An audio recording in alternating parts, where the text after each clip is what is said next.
കിഴക്കമ്പലം ഗ്രാമപഞ്ചായത്തിലെ ജലസ്രോതസ്സിൻ്റെ ഏറ്റവും പ്രധാനപ്പെട്ട സോഴ്സ് എന്ന് പറയുന്നത് ഈ കടമ്പ്രയർ തോടായിരുന്നു. എൻ്റെ 40 വർഷത്തെ ഒരു ഓർമ്മയിൽ ഇതായിരുന്നു ഇവിടുത്തെ സ്രോതസ് എന്ന് പറയുന്നത്.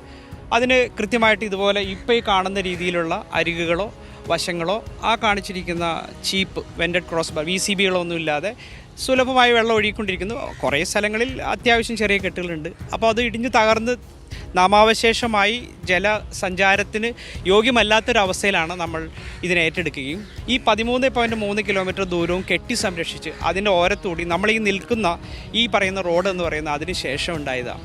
ഇതിൻ്റെ അളവുകളിൽ അല്ലെങ്കിൽ അതിർത്തികളിലുള്ള തർക്കം വന്നപ്പോൾ തഹസീൽദാരെ ഏറ്റെടുത്തിട്ട് അത് അത് അളന്ന് തിട്ടപ്പെടുത്തി അതിൻ്റെ അരികൾ സംരക്ഷിച്ചെടുക്കുക ചെയ്തിരുന്നത്. പല സ്ഥലങ്ങളിലും തർക്കം ഉണ്ടായിരുന്നു, ഇത് ഞങ്ങളുടേതല്ലെന്ന്. കാരണം വാസ്തവത്തിൽ ഇതൊരു 15 അടിയോ 20 അടിയോ മാത്രം ഉണ്ടായിരുന്നു. ഇതൊരു 30-40 അടി വീതിയുള്ള ഈ കനാൽ അല്ലെങ്കിൽ ഈ തോട് ഈ രീതിയിലാക്കാൻ ഞങ്ങൾ തീരുമാനിച്ച് ഇതിൻ്റെ സംരക്ഷണം ഈ പ്രധാന ജലസ്രോതസ്സിനെ നിലനിർത്തുക എന്നുള്ളതുകൊണ്ട് തന്നെയാണ്.